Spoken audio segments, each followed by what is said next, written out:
And we are back. Here I am, Fly Navarro, and we got a very special podcast slash panel this morning. Um, Today we're going to talk about something that a lot of you fishermen out there fishing the North Atlantic waters have been talking about. We have put together a panel to discuss this shark depredation problem that we're dealing with up and down the East Coast, the Gulf of America, and throughout the entire Caribbean. So, today we're going to discuss a little bit about the problems that we're having, the interactions that we're having with the sharks. We're going to be discussing some ideas about what we can do to change it. And we're going to just continue this conversation. So, with that, I would like to let everybody introduce themselves, and I'm going to go to Mike first. Mike, if you'd like to introduce yourself. Thanks, Fly. Hi, everybody. Mike Valenti. I actually am the regional advocate for the Office of Advocacy, which is located within the U.S. Small Business Administration. I'm based out of Huntsville, Alabama, Roll Tide. And even though I don't have an Alabama accent, as you're about to find out, but and cover the southeast part of the country. And the Office of Advocacy is an interesting office that's located within SBA. The chief counsel or the head of the Office of Advocacy is actually appointed by the president and answers to the executive branch because about 40, almost 50 years ago now, it was decided that there needed to be an advocate for small business within the government so that any rules, regulations that the government takes or enacts on, there would be an advocate agency to understand what the impact on small business would be. As you can imagine, over the course of time, sometimes it works, sometimes it doesn't. But when President Trump got sworn in a little over a year ago, there was a decision made that they wanted to ramp up the Office of Advocacy, but not focus it so much in DC, but focus it out in the States on Main Street, not on K Street. And that's what our job is to go out and listen to small businesses and some of the problems and rules and regulations that are causing them to have headaches and stymie their success. And we had an opportunity to talk. And as I started to learn more, this is obviously one of those things where government has gotten involved, and it's to the point where it's gotten involved where it hurts the economy, hurts small business, has residual effects both on the tourism economy and other things, and it's something that needs to be dealt with. And again, as I've listened to things going on and the way this has progressed, it also is one of those things that makes your eyebrow raise because you hear things that really don't make a whole lot of sense, and wonder why is it being done. And so my goal here is to listen, to understand more, and maybe to help put together a strategy or some help in terms of making either some elected officials aware of what's going on or trying to figure out some rule or regulation that we can adjust or pass that may be helpful to fix this problem. So that's why I'm here, and I'm thrilled to be part of this, and great to see you guys. Thank you, Michael. Jack. Um, I'm Jack Graham, run a small business charter boat operation here out of Oregon Inlet, North Carolina. So Outer Banks, Nags Head area, Kill Double Hills, Wright Brothers. If you're not familiar with the area, I'm sure most of you are. And yeah, I've been kind of with Dewey a little bit on this. Like, Dewey's done a lot more than I have, but I was asked to go to Congress a couple years ago, spoke before a subcommittee meeting just about the Congressman Whitman, Rob Whitman sponsored the Shark Act, which if any of you are aware of, but which is kind of a step in the right direction, but we need more, I think. But just to kind of, my business is offshore Gulf Stream fishing, yellowfin tuna, big eye tuna being our bread and butter. And we are just getting crushed most every year now. Kind of a certain time of year. Really, it seems to start earlier every year and go a little later every year and get a little worse every year. And my phone rings with clients calling and, hey, what about the sharks? Are the sharks bad? We don't want to come anymore. The shark, I mean, it's cost us a lot of charters, and Dewey will talk a little bit about the commercial sector, but not to mention what it's done to some of the local tuna commercial boats here. It's put a lot of folks, out of business. And on that side of it, we're still fortunate enough to be running charters, but watching my catch, you know, go from 500 to 700 pounds of fish a day to 150, maybe zero, or seeing my 800 pound catch could have been doubled because I lost, I hooked 25 tuna, but I only got seven of them to the boat, that kind of thing. So it's putting the strain on us in an already kind of difficult market, with the price of what we do going up. The marine industry has just gotten so incredibly expensive that maintaining our vessels and doing all the things we need to do. This is kind of the last thing we would like to be dealing with right now. At least the fishing's really good. We just can't catch the fish. That's the unfortunate thing. So anyway, that's where I am, and I've just kind of on behalf of my charter fleet have kind of taken up this sword to try and figure out a way, figure out some answers, and see if we can get some help, because I think there are answers out there. We just have to kind of try and go through the motions to get people on board with it. All right, Art. Hey guys, still trying to figure out this camera thing. I apologize. Don't worry, Art- just introduce yourself. I will indeed. Art Sapp, South Florida native, been recreational, commercial charter fishing down here for basically all of my life, and I'm echoing the same sentiments here. About 15 years ago or so, they drastically reduced the commercial shark fishery around here, primarily sandbars. But when they took them away, it made it hard for a lot of those commercial shark guys to want to do anything, and the population exploded. If we saw a sandbar back then, it was a 50-pound animal, and now it's not uncommon to see them 150 pounds, and we see them constantly.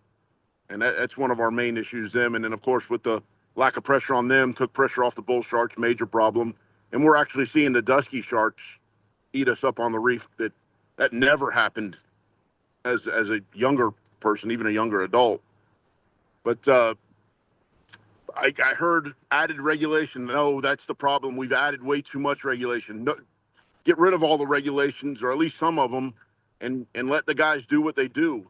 My biggest fear is we're not going to be able to reintroduce a market, a shark market, because they're so frowned upon or so looked at as a troubled species all over the planet. And I'm afraid in our lifetime, we're not going to be able to create a market for those fish that enough so that they'll be targeted again, even if they did take the regulations away.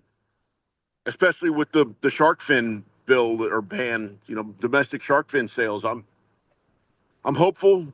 A lot of smart guys here. Hopefully, we can come up with something that'll improve this. But anyway, South Florida fisherman. It's basically who I am. All right, Dewey.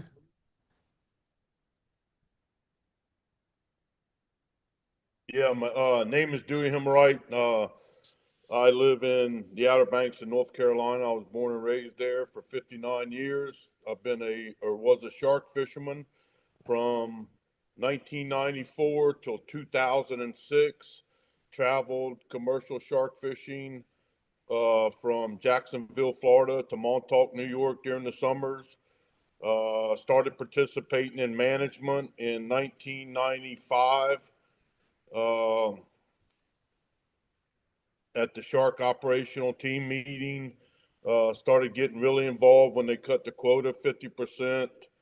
Um, the problem that's happened over time is anything that would interact with a shark, we basically made the ocean an aquarium. And in that aquarium, you haven't taken nothing out of it.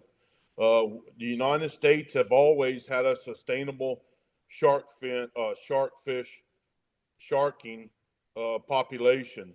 Our Magnuson-Stevens Act annual catch limits and all that has taken place.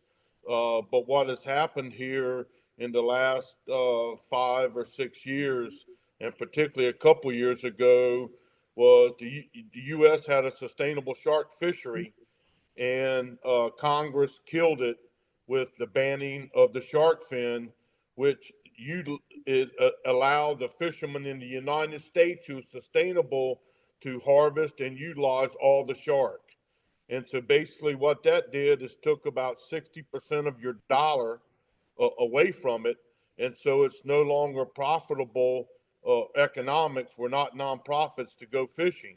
So everything we've done, or particularly in management, is we have reduced anything that would interact with the sharks. Our pelagic longline uses circle hooks, and with circle hooks and 300-pound test, you have bite offs.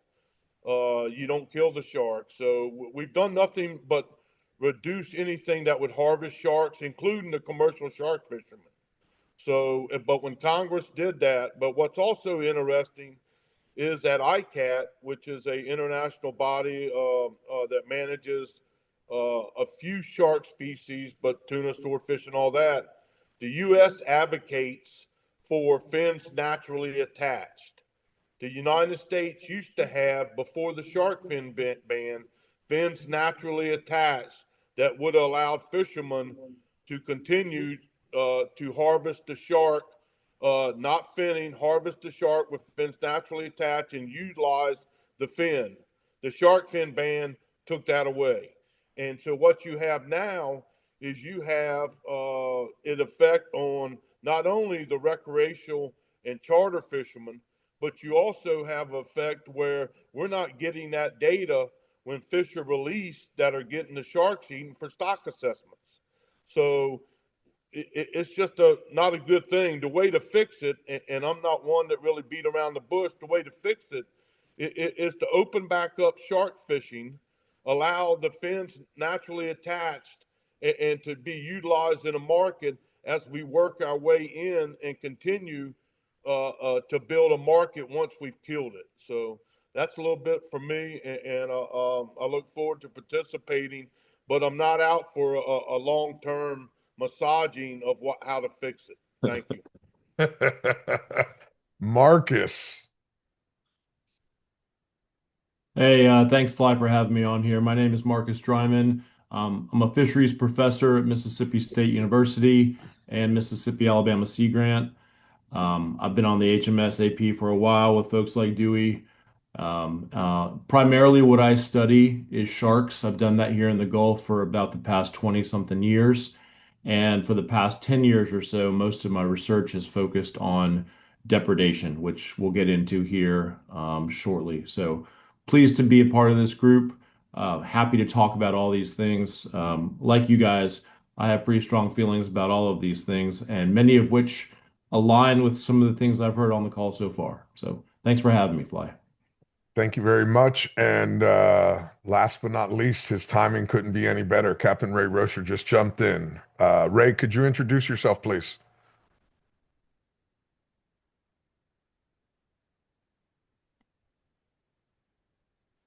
You're on mute. If you can unmute it. If not, Okay. oh, there you go, Sorry. Ray. Go ahead and introduce yourself.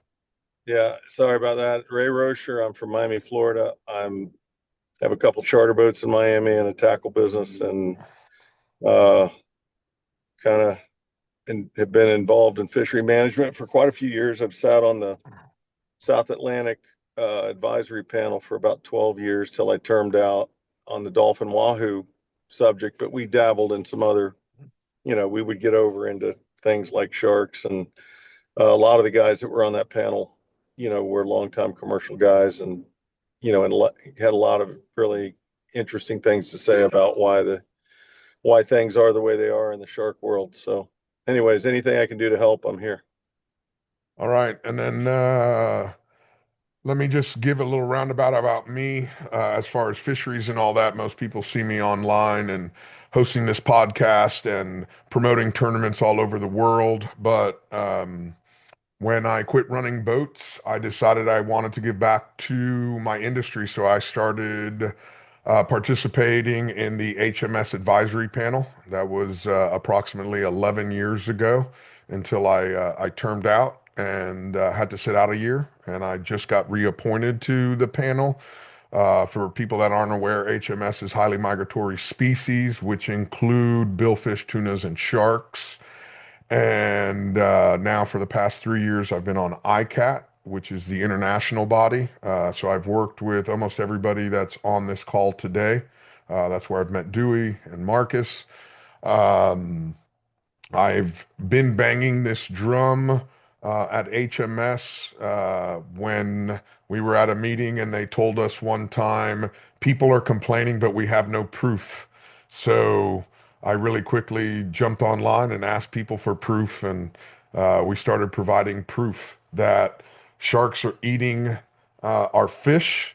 And it seems that they keep wanting to beat around the bush because they did a study on depredation approximately. And Marcus and Dewey, you guys can correct me if I'm wrong. I think it was 2 years ago that they reported on this depredation project, but they split it 50-50 with porpoises.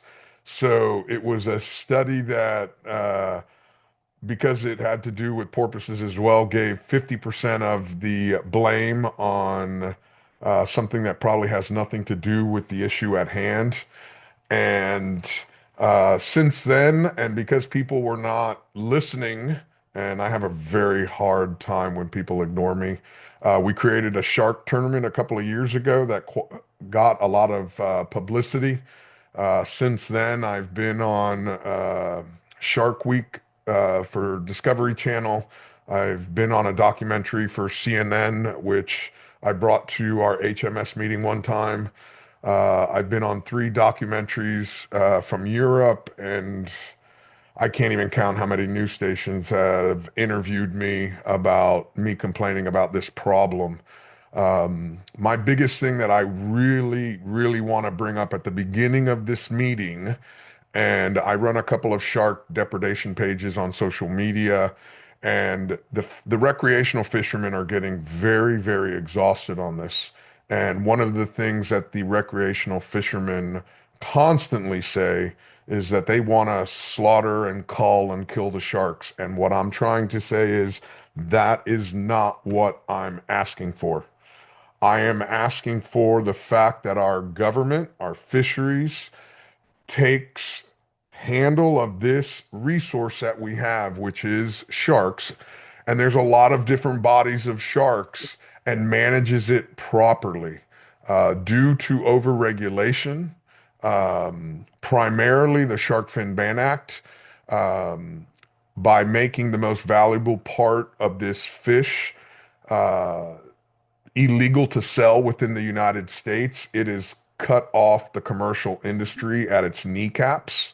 Right now, the value of shark meat as a protein is it's hard. It's hard for people to sell it because there's no price there. But with the fins that, if they were allowed to be sold, would make it worthwhile for the commercial industry to go out there and make it a viable resource for us to manage and to catch and to sell. And my biggest concern, and that's where Mike and I started talking, was the fact that right now it's becoming a fisheries problem, and it's a canary in the coal mine. My concern is if it spills over into tourism, we're gonna lose control of this. Meaning, people that are not um, in the fishery management page but have greater funding than any of us have, suddenly will try to just say, get rid of all of them. And as we know, this is a very, very fine balancing act. So, I, again, like I said, I've been banging this drum for about 9 years. And when I had the opportunity, to speak with Michael, and he asked me, can you put some people together so we can talk about this? And Michael, if it's okay with you, I'd like to talk Mark, just real briefly, I'd like to bring up the one law that was passed in the Senate where you and I got introduced. We were on a very similar roundtable on how this is affecting, and I had made a mention that somebody had called me up and told me that there was a bill that was introduced by a senator, and after speaking with Michael, I found out it was two senators. It was both senators out of Alabama. It was Tuberville and Brett, I believe it was. Um, they passed the Lulu law, or the bill that was going to be called the Lulu law, which was a law that wanted to be that's being proposed. It's named after a young girl that lost her arm and her leg on a shark attack, and they wanted to put out an Amber Alert style warning on cell phones anytime that there's a shark attack on the beach to a radius of 50 miles or 100 miles.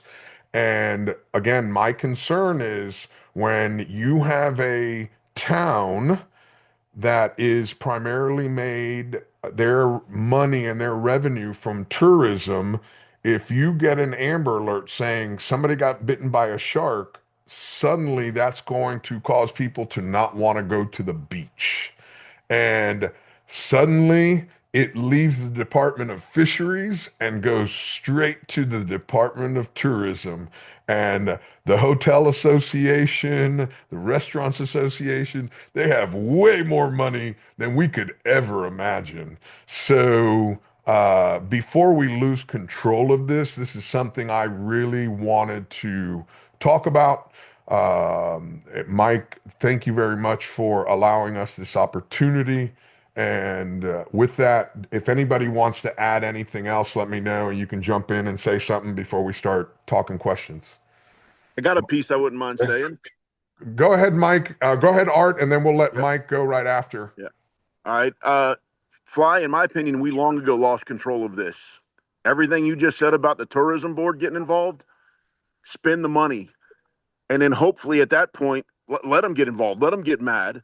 And hopefully at that point, they'll then revert back to the people that are supposed to have been controlling this or having some hand on it and the fisheries. Because right now, fisheries can't say it loud enough to get anything done. We've been screaming for 15 years, and I kept getting told those are isolated incidences. It's not real. That's not happening. That was 15 years ago. It's still happening, and they still won't do anything about it. Dude, I'm all about letting people with real clout and real power get involved. Whatever it takes, I don't care. We got to have something change. Okay. Michael, go ahead. I was just going to say one of the things that strikes me about the Lulu law is that it's well-meaning, um, but it's a reaction to something as opposed to asking the question, why is this happening? Why are all of a sudden these shark attacks becoming more frequent, and how do you address that? And it goes, therefore, it takes it a deeper step, which is there's more sharks out there because there's no predators after the sharks. And I think what you said, someone said the ocean has become an aquarium, is a perfect example. The ocean is a farm, is what the ocean is. I mean, it is a farm to be able to provide food and a business, and that's been lost. But one of the questions I have is this, and I'm looking at it from the standpoint of I this is only the second time I've ever worked in government in my whole career. The first time was in the first Trump administration, and now this. So I'm not someone that is from federal government. The question I have is, what is the federal agency or office that causes all of this? Because you were talking about the legislation on Lulu's law, but there's also the one that started it all with the banning of the shark fins that was proposed by Senator Cory Booker from New Jersey, and was put as part of the Defense Authorization Act in 22 or 23, which, by the way, right there should raise people's questions about what's the motive behind this when you put it in a Defense Authorization Act. But what is the agency that you all deal with the most, that if you had an advocate in DC to go knock on their door, or you had the White House, which is interested in making sure that American fisheries grows again and is successful, that would go knock on the door? Because I don't know who or what that is, and it would be helpful to know that. Go ahead, Hey, Dewey. I could probably answer that. Uh, NOAA and HMS or National Marine Fishery Service was not for this shark fin ban, Okay. but also they don't go lobby the congressmen or senators.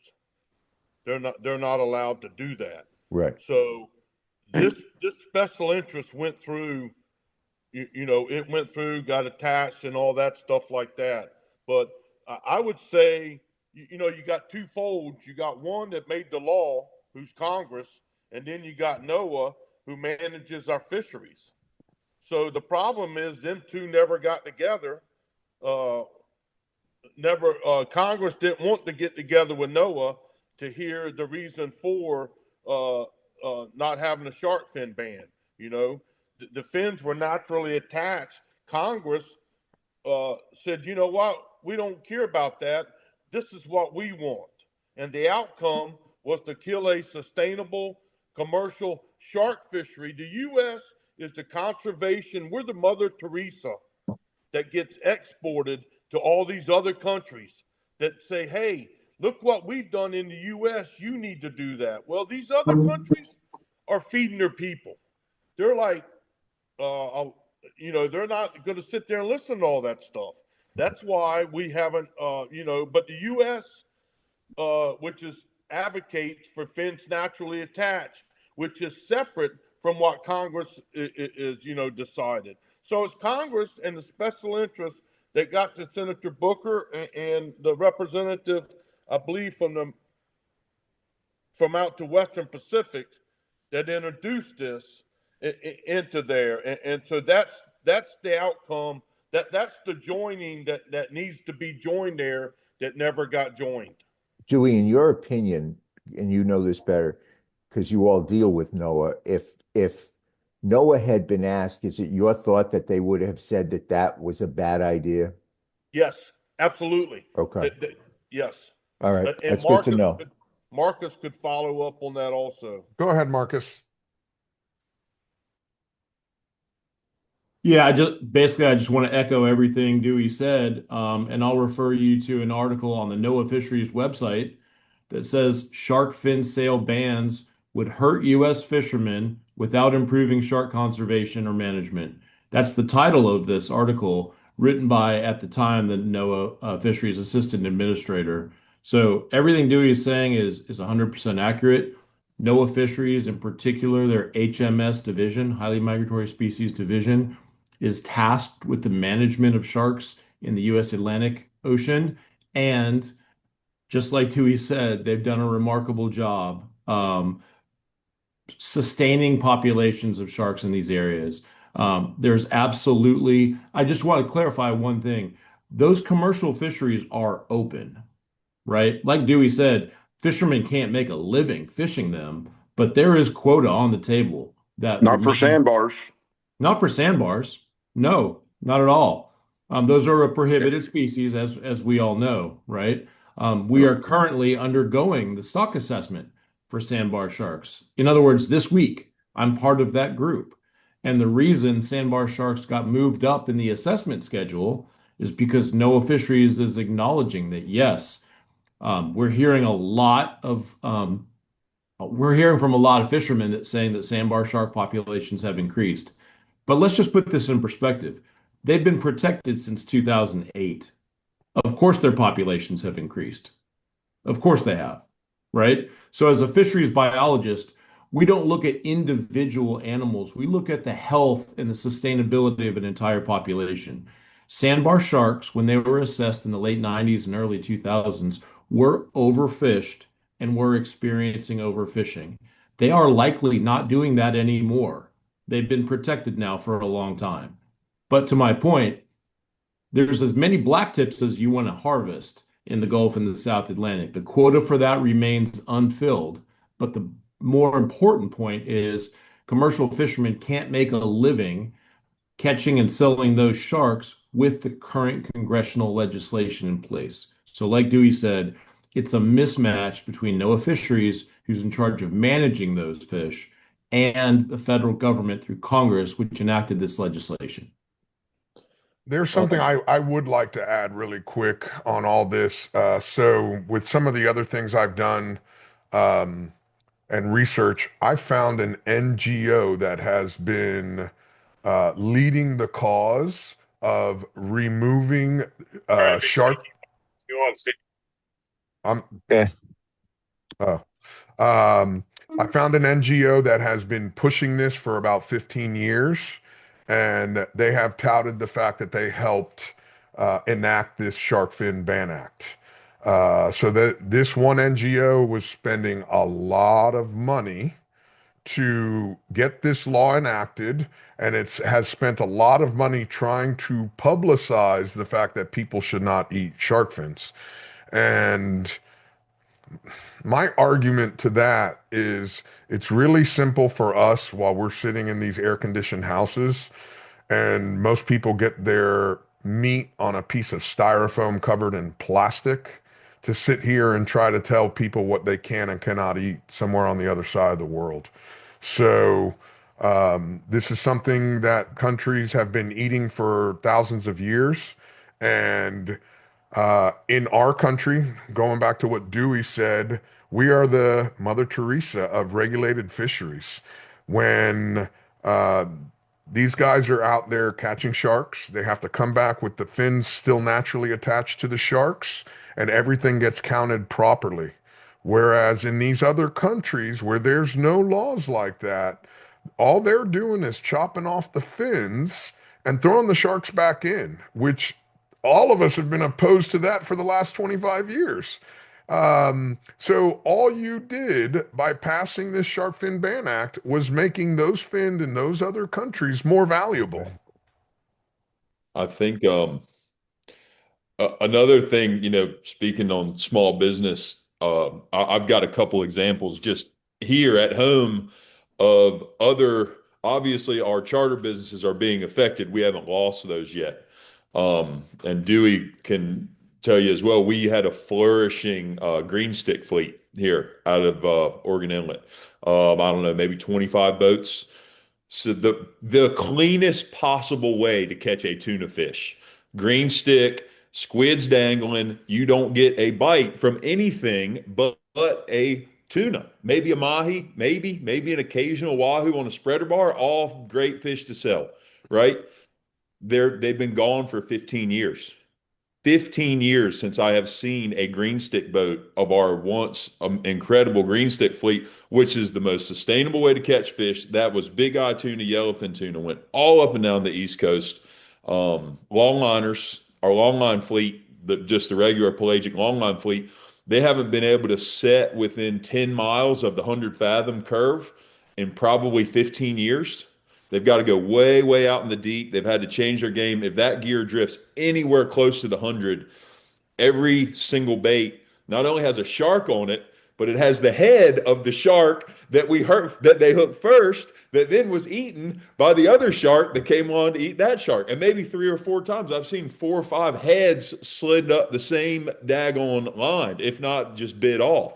So I mean, it's just the catastrophe that's going on, especially in this HMS stuff. And like you said, Fly, I mean, all these places, I mean, I used to live in Indonesia, man, and I would be surfing, and around the corner, you could hear the bombs going off because they're dynamiting the reef.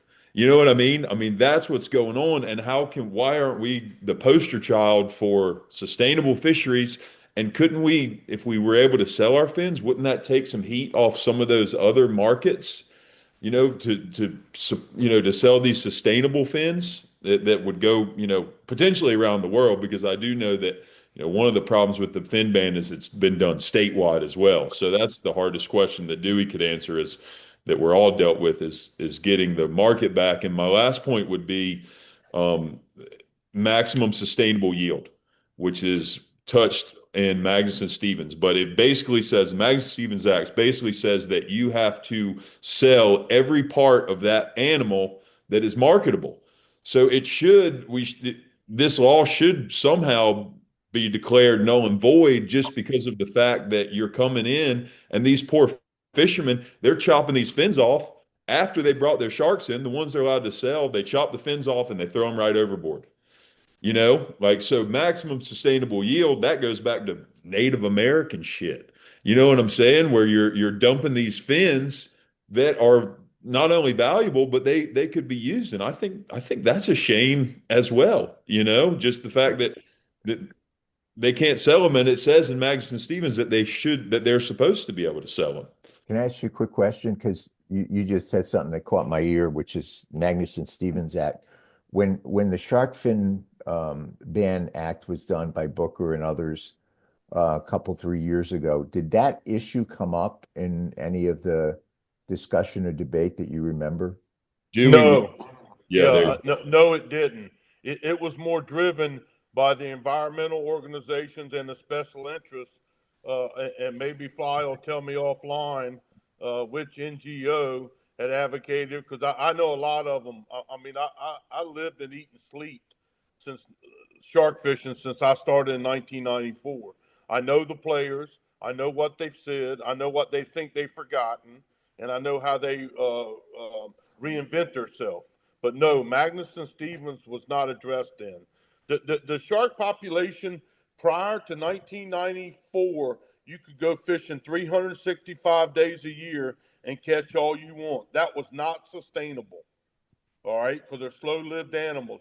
Since that period of time, the United States, since 1994, has got a hold of the state management of sharks, identification. We've come around a full circle of conservation and sustainability, 100% until friggin', excuse me there. No, you Until can curse. Congress, On here, you're allowed to Friggin's curse, good. bro. until the special interests of Congress hopped on board and screwed it up. And so that's where we're at now. And not only, if you open shark population fishing tomorrow, is it going to stop the depredation? Probably not. But the United States had a sustainable shark fisheries, and Congress and the special interests that wanted to do it killed the industry, food producers, and not only that, some of our other fisheries, you don't do things year round like one type of fishery. I would pelagic longline, I would shark fish, I would bottom fish, and the same with other people up and down the coast, particularly the commercial fishermen. So it's a multiple effect. It took, you know, for me from that period of time, that was 80% of my income. Now I don't even, I hope I don't never see another shark on the deck of my boat. But that's just a little bit of the history. All this stuff the U.S. was doing right, NOAA, National Marine Fisheries Service, all this stuff, but then Congress stepped in, and boy, they helped us out a lot. And so this is the effect, both to the commercial, the consumer, the charter boat, the recreational fisherman, and not only that, the depredation is going to affect our stock assessments because there's a lot of fish getting eaten. Dewey, I'm going to ask about that, but if no, you don't get off. I have a question for you. I want for you to discuss it with the people that are listening, because we've talked about having these sharks come back to the dock with their fins naturally attached, and then the fact that they're having to be thrown over. Could you describe to people that don't know about the industry what is happening right now? You being a commercial guy, can you describe to people that are listening what we're talking about and, in my personal opinion, how disgusting it is? Yeah, prior to the Shark Fin Ban Act, when you have to have fins naturally attached. The first thing prior to that, you would catch a shark. The first thing you do, you would cut the fins off and carcass the shark, clean it, and all that stuff. Then the fins naturally attached. All right, that's kind of a pain in the butt because what has to happen is you have to double clean that fish. Okay, but you still got to go fishing, meaning you would leave a fence naturally attached.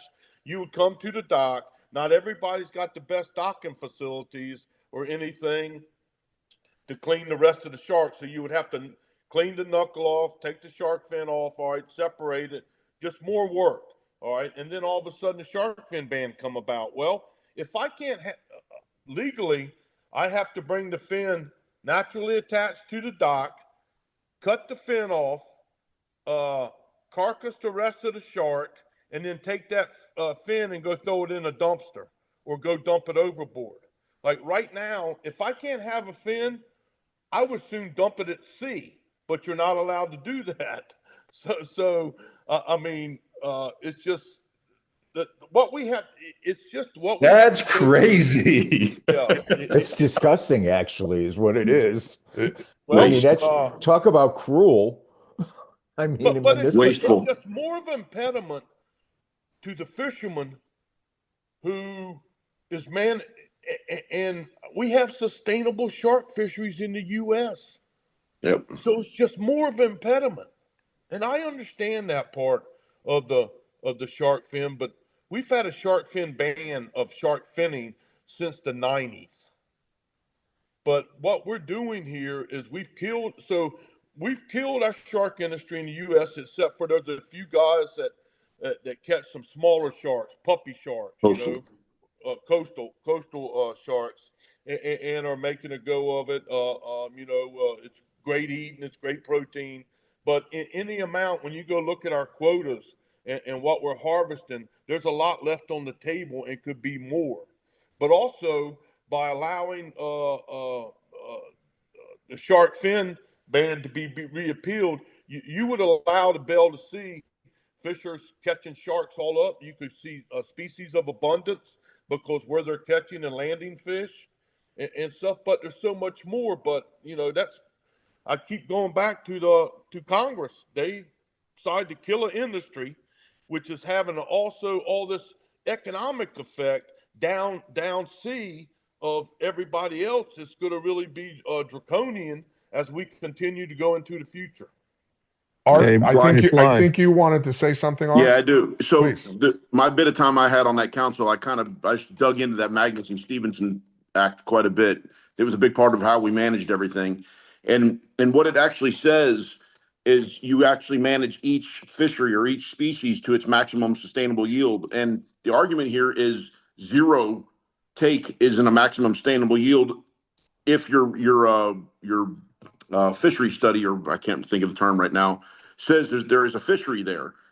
And by basically making this shark fishery a zero yield, we're totally in the face of Magnuson-Stevenson.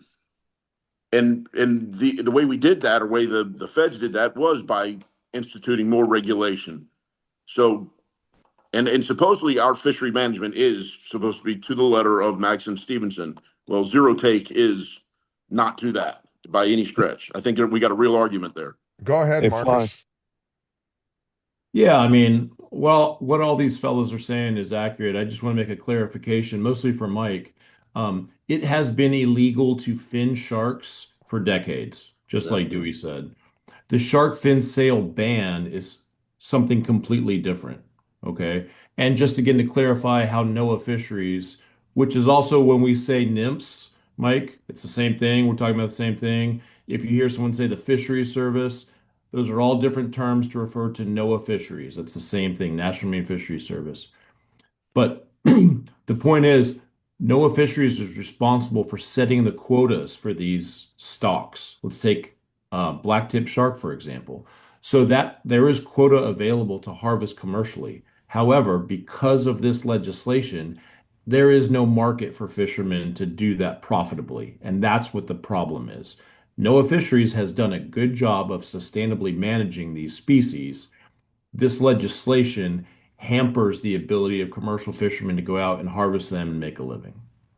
That, and there's a major social restriction there too. We've made it socially so negative to kill a shark that it's hard to take them to a market anywhere. A lot of markets are petrified to have a shark in their shops. Go ahead, Marcus. I just want to echo and say exactly what Art is saying is true. Sharks have superseded just a natural resource. They've become more like dolphins and whales, or perhaps even unicorns. And I say this as someone who I've devoted my adult life to the study of these creatures. But the fact is, they're a natural resource to be harvested sustainably, just like anything else. And like many folks on this call have mentioned, there are several countries on this planet that rely on the high protein meat of a shark to sustain their families and things like that. But briefly to talk to Art's point, that is something that can be addressed. That is something that NOAA Fisheries can address, is that it is okay to eat shark. It is okay to promote recipes for sustainably harvested sharks. And that is one thing I think NOAA Fisheries could do a better job of. But to Art's point, there is tremendous social backlash from people that are in Intended. intentioned. They intend well, they're well intentioned, but they're poorly informed. So we have to get away from this idea that it's anathema to harvest a single shark because they can indeed be harvested sustainably. Go ahead, Hey, Michael. Fly. I just wanted to jump on that for a second because the word I wrote down was motive. What was, in your opinion, the motive of the passage of this act, the impact that it was supposed to have, and the impact that it actually did have? Because my sense of it is when I see a senator from New Jersey introduce legislation about sharks, where the only body of water he has is the Passaic River, which has no sharks other than maybe people that didn't pay their bills. There's something going on there. And so there had to be something more than, in my mind, just the idea of the sharks and specifically the fins. So Environmental pressure. Exactly. Yeah, They're appeasing their most virulent or most active base, political base. That's all they're doing there. So, yeah, yeah, my- but I think I go- think the big thing here is these NGOs that advocated for this wanted to think that they're going to change the rest of the world because they do it here in the U.S. So they advocated for that in the U.S., but it ain't going to happen in the rest of the world. is there But any, they go were ahead, I'm sorry. fine with killing the U.S. industry. They knew damn well. They knew what this was going to do. They knew it. Ray And so, Roche, hold on. Ray Roche wants to jump in. Are you there? Yeah. Okay. Am I mistaken? But it used to be a law that you had to have a ratio of fins to meat weight that seemed to solve the problem of not wasteful, discarding meat. Am I correct, Dewey? yeah, you are. But the issue with that is there's some variance on how you clean the shark, the amount of meat on the fin. So It, then the U.S. went to fins naturally attached, yeah. So and I mean, we could live with that. there's a solution. My point is, there's a very, very sensible solution without banning fins, which prevents the proper harvest of the sharks. We really just need a Paul Prudhomme to blacken these things and get a market going. Or There you just go. re- There's your social. or And just repeal the Shark Fin Ban Act and let Yeah, them but sell I'm it saying overseas. to to the redevelop the problem, market. He's yeah, talking about getting one of those redevelopment. high-end chefs to start talking about how great they Yeah. are. Well, but then it goes back to the I kill them. social. I I go. feed people with them. They're delicious. Bull It goes sharks, no back to the problem. social pressure, and Noah's horrible at this, or NIMS is. On my last meeting at HMS, they were showing us the winners of the shark coloring contest. Oh God. So as these kids, and don't get me wrong, I fell in love with becoming a fisherman because of my love of sharks. But what they've done is they've humanized these. Damn it, Fly! You caused all of this. Yeah, it's all my fault. Blame the Cuban guy. No, but they've humanized these sharks just like they did with Bambi. And now people attach this humanization to them. You can't kill them. And it's like, no, like Marcus says, it's a resource. And this was my argument at HMS. It's like you can't humanize these. I mean, it's okay to, but you got to let people know that again, it's a resource. We eat it. And again, you go to different countries. There's certain countries in the world, they humanize and they idolize cows and they don't eat them. That's fine. But you got to understand that other people in the world, they will eat them. And like Ray Rocher said, they're very good eating. There's plenty of people that still eat shark fin soup. After I met with Michael, it wasn't 10 days later that I sent him a picture of uh, not only shark fin soup on a menu, but a shark fin soup on my table, just to show him that once you leave the United States, it's available everywhere. Is people sitting in their air-conditioned cubicle think they have the right to tell people outside of this country what they can eat? Can I ask a business question? It is because of the act that took place, and I'm going to keep stressing this as I mentioned the act, which is in conflict to an existing law that was already in place, which I think is something that is very important to remember. Um, has there been within the United States a drop in the market of people wanting shark fin soup, or are they still able to get it? And it's just that it now comes from overseas as opposed to uh, folks that are fishing here in the It's U.S. it's illegal to sell shark fins in the United States, I believe. I think Correct. Yeah, you and can't get it that's the deal. So Can't legally. get it. it's unavailable anywhere. Although I guarantee you, you go to Chinatown in San Francisco, I bet you can find a bowl on in some back alley or something like that somewhere. And I think that would be interesting to research is how much illegal shark fins from unsustainable places are coming in, you know? Yeah. And another thing, I'm piggybacking off Dewey a lot of this stuff because he's so brilliant about all this stuff, Mike. But um, $2 a pound, I think Dewey would correct me if I'm wrong. So if you took the what the fishermen got for the fins and the weight of the shark when they got to sell both of them together, it averaged out to about $2 a pound. But they were able to bring in about 5,000 pounds of product. So they would have a $10,000 trip. So the thing you don't necessarily need the fins to even bring this fishery back. You just need freaking $2 a pound. You know, is Mhm. that right, Dewey? I mean, more Yeah, or less. I mean, it's almost we got a shark problem. We're trying to figure out if Congress won't do it, how do we subsidize? I don't like that word, but subsidize people to go fishing to provide protein for the United States. And something to your thing, I think a lot happened. There was twofold here. A lot of the NGOs got to the states and put pressure on certain states that were in the conduit of the trade of shark fins, and so the states banned them, banned sharks like importing in. I would have to find out, exactly which ones, but I do know that. So that was twofold. We got it done. They got it done at the state level, and then they went for the jugular, which was the shark fin ban, which they put into the Defense Act in 2023.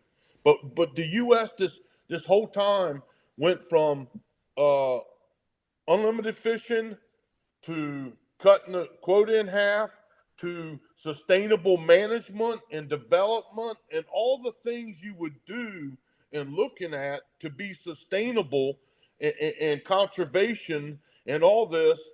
But at the end of the day, it wasn't enough for the special interests and for the Congress folks that put this through. And the ramification is, yeah, we got more sharks, less people eating because of the campaign. We got devastation to the recreational and charter community, and this is going to do nothing but increase. And not only that, you could be putting people to work in the commercial entity, and also it would help the recreational and charter industry. With you It's going kind of into simple. When you go into that with the recreational charter industry, I want to go to Art and Ray to speak about charter fishing and how this shark depredation problem is affecting South Florida. Then I'm going to go to you, Jack. Uh, Art, do you want to go first Sure. about the bottom fishing, about sail fishing, about king fishing here in South Florida and how it's affecting you? Well, it's affected me in that I don't anchor fish. I don't bottom fish at all anymore. It's just not an option. And we get requests for it. And I have certainly lost trips to saying, guys, I'm not going to do it 'cause I'm not going to sit there and feed sharks all day. It's just, it's no good. And having just lost a well over 50-pound wahoo just a couple days ago to them, even our pelagic fish are getting hammered by these things. One thing I will say is clearly our fishery is far stronger than nymphs or Noah or any of the rest of them ever thought it was, because these things are eating an ass pile of fish, and there's still plenty of fish to catch. And they're so damn big that they're clearly eating a lot more than just the fish that we're hooking. So I've lost faith in fisheries management entirely. I'm sorry to say that on this thing with several people involved in that, the way that y'all are. But It's all I good. think our fishery science is so poor, and the sharks are a perfect example of it. When you have fishermen in these meetings saying, guys, we got a major problem coming 15 fucking years ago, and being shut down constantly, I'm so angry about it because, yes, my livelihood is going away. If I don't win tournaments, I don't pay my mortgage. My charter business will not sustain me anymore because I'm losing trips constantly. Are we actually going to be able to catch one of these things? Or are they all going to get eaten? That's 60% of my trips, except for the sailfish, which probably 10% of them get eaten. And that's because we drive our boat on them so hard, and generally they stay up. Sailfish goes down, sailfish gets eaten. So, yes, I want to be involved with this group. And God, I'm so hopeful that something will happen. But my long-term plan is I'm moving to the Pacific and out of this country, because they've taken care of business elsewhere and we don't. Ray, can you speak a little bit about recreational fishing and the interactions you're having with the sharks? I mirror what Art says. I will add that I started in 79 guiding and full time in 80. And I never had a sailfish eaten until about 3 years ago. And since then, I've had many, many fish eaten. I mean, just think about that 40 something years. Never had a sail, and I've sailfish my whole life. Yep. Never had one eaten until about 3 years ago. And now I can't even number the amount. Ray, they're eating mahis. I know. It's a nut. And I you haven't can even run, gone you can down that pull, road. Just all the species I'm eating. You can move a mahi Anyways, through the water pretty quick, yeah. They still get eaten. Joey and Drosy, rest his soul, before he died, there was a season he had 67 sailfish eaten in one yep, season. And yet yep. the fishery is as strong as it's ever been. So And clearly everything's okay, other than the fact that there's way too damn many sharks. and the crazy part is they're all worried about killing a shark, but nobody's counting the number of fish that are getting eaten by having too many sharks. But Art touched on something I think is super important, and that is the value of the charter industry. And I'm not talking about fishing booker guys. I'm talking about guys that are career charter boats that generally are the most fully licensed, drug tested, competent, worried about maintaining customers. So that's a work ethic that doesn't happen in guys that are doing it to supplement the boat mortgage. Just kind of, I'm a painter or a landscaper and I want to do this on the side. I'm talking about the career charter guys. That is a valuable asset to a local economy.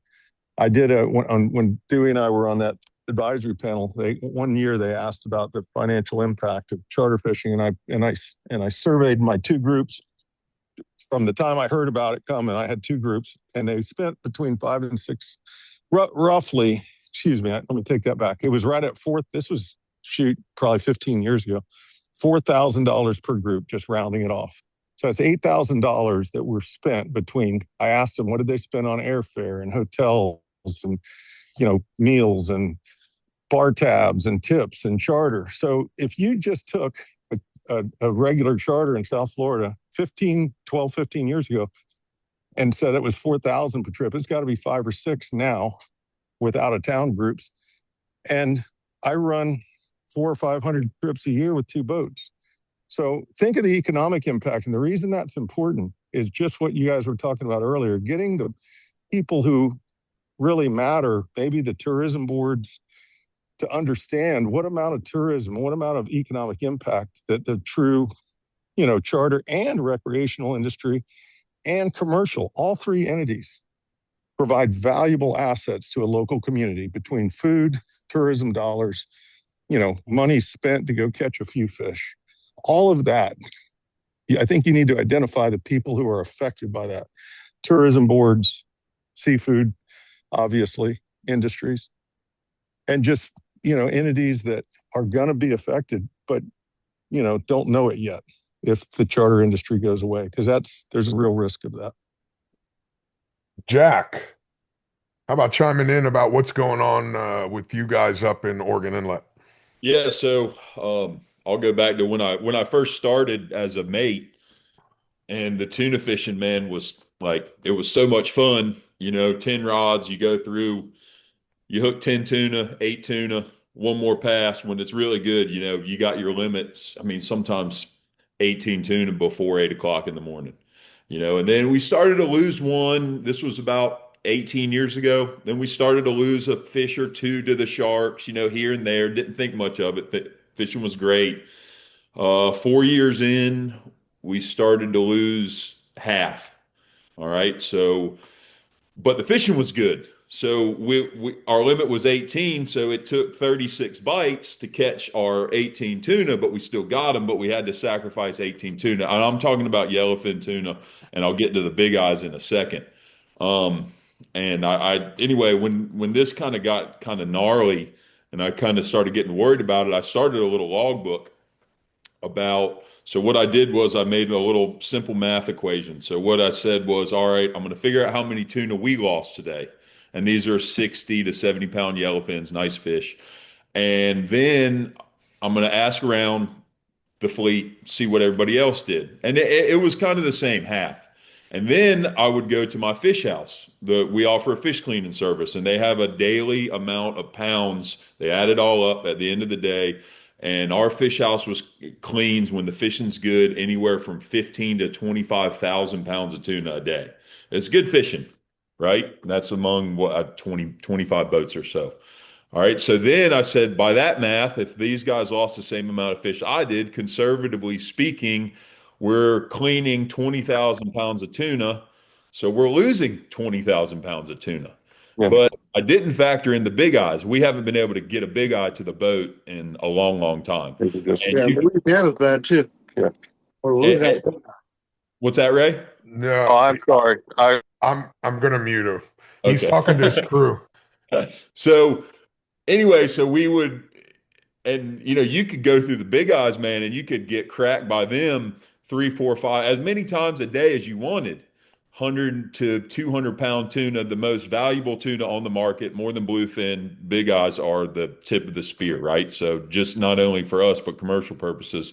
And you wouldn't get one of those to the boat. So you're talking 1,000 pounds at a clip some days. You hook 10 big eyes, and every one of them immediately the water just turns to blood. I mean, it was crazy. So that was 4 or 5 years into my career. And then it got to where you got a third of the fish. And then it got to where maybe you got a quarter of them.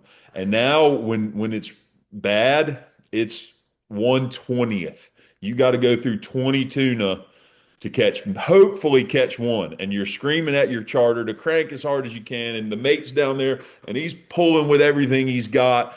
And it doesn't make a fuck.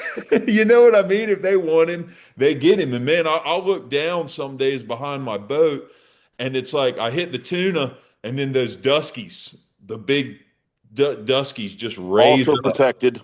and also protected. And so now they eat the ballyhoos. So when I can't, that's an even bigger problem now is before I slow my boat down by getting hit by the tunas, because it would work better maybe if you hook 2 or 3, then you just stop. Maybe you'd have a better chance, probably not.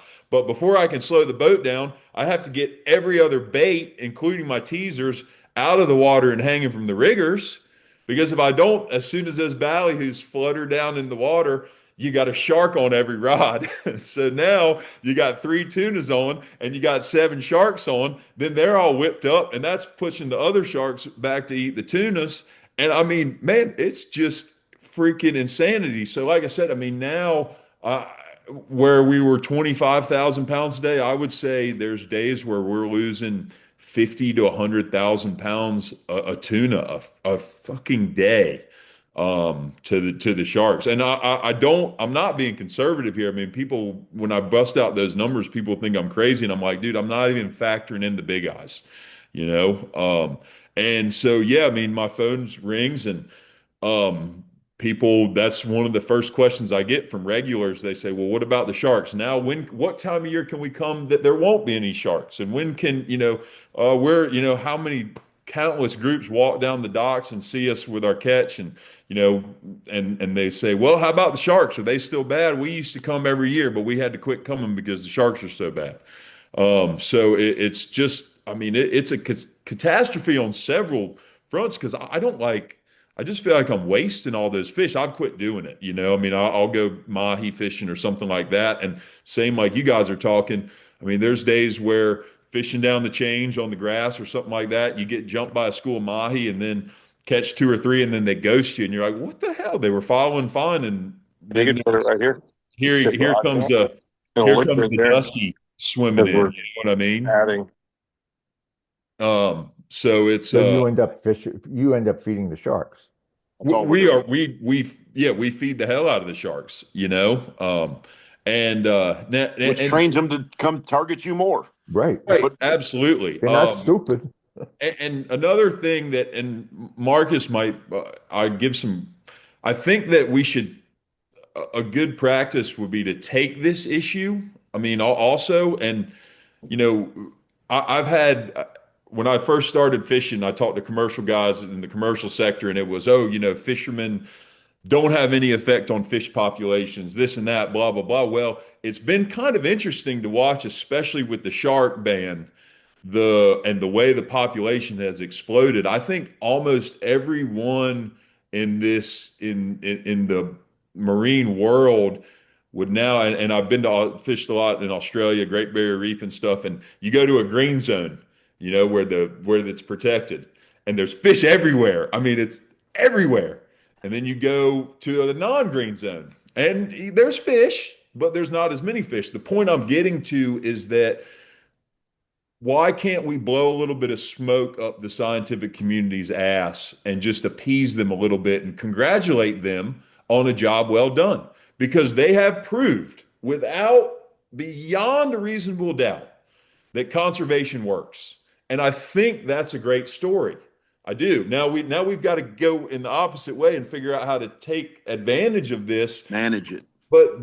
manage it, but it works and they've done good and they should be congratulated and for all the hard work they've done and everything like that. I mean, like I said, I'm not saying hoorah, great job, guys, but I think a little bit of smoke blown their way is not necessarily a bad thing. And they proved to people that I never thought would get on board with that way of thinking that, oh my gosh, when you protect something, it works. But now we protected it. We brought the resource back and it's a resource. So how do we now put it, it's just like hunting seasons in certain places. You have a hard winter kill. They take the antelope in Wyoming is a great example right now. They've taken antelope kind of away from some hunters because they have big winter kills. Well, they're going to bounce back. And what they're going to do is they're going to give more tags and provide more, opportunity in the coming years. So why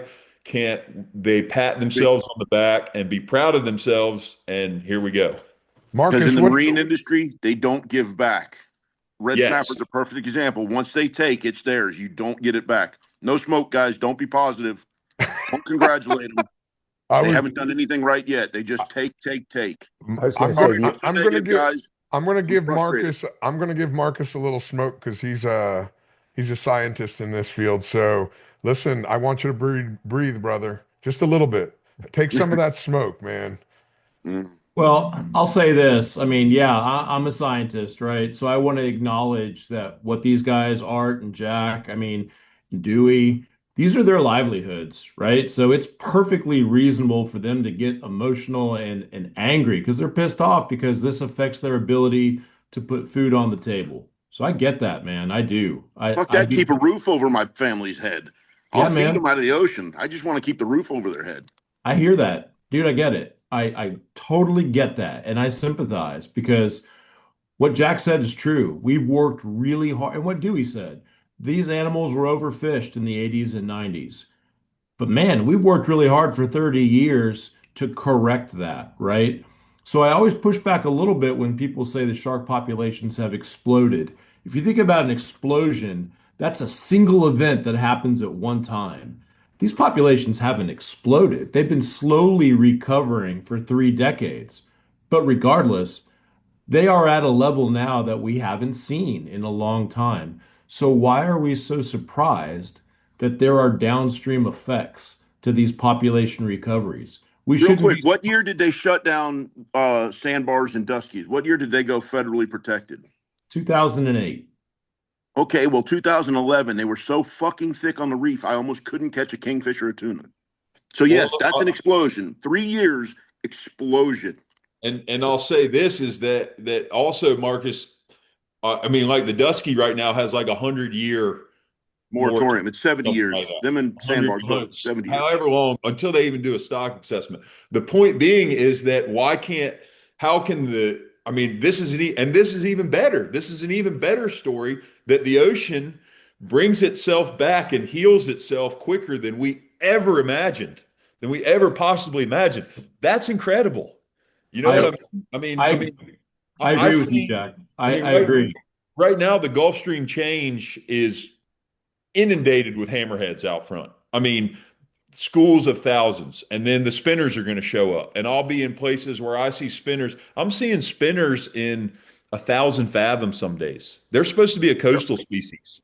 Right. I'm Yep. seeing them everywhere out there over the edge. I'm getting attacked by them voraciously until the Duskies show up, and then the Duskies eat the spinners when they eat my stuff. You know what I mean? Including my tuna. So, I mean, that's the thing is that what I think we should be proud of is that, and what we're realizing that the ocean heals itself. And that, why isn't that an international success story? Why aren't we going all over the world and beating our chest and saying, hey, Indonesia, hey, Thailand, hey, Philippines, hey, China, look at what we've done here in such a short amount of time, and you guys can do it too. Hey, it don't work that way. No, it doesn't at I all. Don't know, work. but man, come on. I'm a I'm just romantic, telling you, dude. it's 10 It or doesn't. 15 years to tie your shoe in international fisheries almost. Oh my Yep. God. But back to the point, we can sit here and we've done everything. The science has done everything right. It's Congress that fucked this up. Period. Hey, can we not That's agree what though, we real got to quick though? focus on. Yes, y'all have been working on it since you recognized the problem in the 1980s. Okay, yes, I agree. And it took the 13, 14 years, whatever, more than that, 20 years and change to get your law in place. But we got to agree that '08 to 11 is an explosion. That wasn't a slow process. 3 years for a 50-pound sandbar to all of a sudden become an average 150-pound eating everything is an explosion. I can't get past that, guys. I need our scientists to say, okay, well, maybe that was because for the years that I was involved, I kept getting told, no, you're wrong. You're wrong. No, I'm not wrong. 3 years in the explosion. That I Art, terminology. you were asking the wrong people. I You know, should I have know. asked Well, me. that was the only place I could talk. But those were nymphs and NOAA fisheries scientists who scapegoated us on that council, set all the laws, and then said, okay, here's the parameters that you got to set your fisheries within. And then we get yelled at as though we're the heel, we're the cretin that is setting these horrible regulations. No, the scientists did it. And then, oh, these are the guys that are on the council that are actually setting. No, bullshit. So the smart, educated people that I've been involved with my whole life in fisheries are the same people that are cutting my hamstring. And dude, I'm sure you're a phenomenal human being, and you clearly recognize the issue, but you're being lumped in from me at least. And dude, I'm not a bad guy. I'm not normally combative, but I've been battling this way too long not to be somewhat combative here. Art, what I'm telling you is that I get it, man. Yeah. I understand why you're upset, and we don't have to agree about the particulars of the age and growth of the fish for Yep. me to acknowledge that what you're dealing with is deeply personal. And man, It's real. when something It's real. affects my ability to provide for my family, that's as personal as it gets. So I Yep. don't take anything you say as a personal affront to me. I appreciate that you feel free to speak your mind, and you will not be hurting my feelings. I can promise you that. It certainly is not my goal. I'm not here to hurt anybody's I feelings know or hurt that. anybody. And man, that's I totally get that, and I respect what you have to say. Marcus, can I try? To hurt my feelings? Yeah, I just want to see if Yeah, I can try it. Let me see if I can sure. poke enough buttons. Yeah, sure. Listen, your test tubes, you keep them dirty, man. Oh, now that, see, that now you're, that's I, deep. hey, That cuts listen, I deep. walked into your classroom once and your white coat had scales on it. God, All right. I wish every scientist, marine scientist, lab coat had scales on them. That would Uh, mean they're actually getting What's out there and doing it, I seeing it. mean, that's the thing is I mean, when I went longline, man, like we had to report all our live releases and this and that. You know what I mean? And I have these catch reports. We all have to do our catch reports as charter boat captains. You know what's fucked up about these catch reports? And I've been calling to these catch report folks off the hook. I have no field to provide depredation information. And I've called and I said, look, I'm not doing this. I said, I can't fill out your information because you don't have a field for depredation. I can't tell you that I caught 7 tuna today, but I lost 25 to sharks. It's Yep. bullshit. This is can, not, can, we I was have, there when that was getting done, and I was screaming and begging, guys, we got to do something about the shark depredation. we're the And scientists. well, but I just want to bring up a note here because when I say they, NIMS has recently suggested that us as tournament directors mark how many billfish, HMS species, have been eaten by sharks. And one of our concerns, when I started banging this drum, was, hey, listen, I have no problem with this, but going to it count better against our not. It quota. it better not just be HMS. You better start adding tunas and snappers and groupers because before you know it, in HMS we're only allowed 250 marlin a year. That's what I'm saying. They count that And against your quota, if and they we're shut use that down. against our quota, all those East Coast and Gulf Coast tournaments are done. Done. They That's are what scares me about done. reporting it is that they're going to say, oh, you guys are killing all these tuna. No more tuna. Yeah, so Hey, That's the way it's Fly. going now. it's a That's double-edged Nick's, sword. I dude. think Ray has something to say.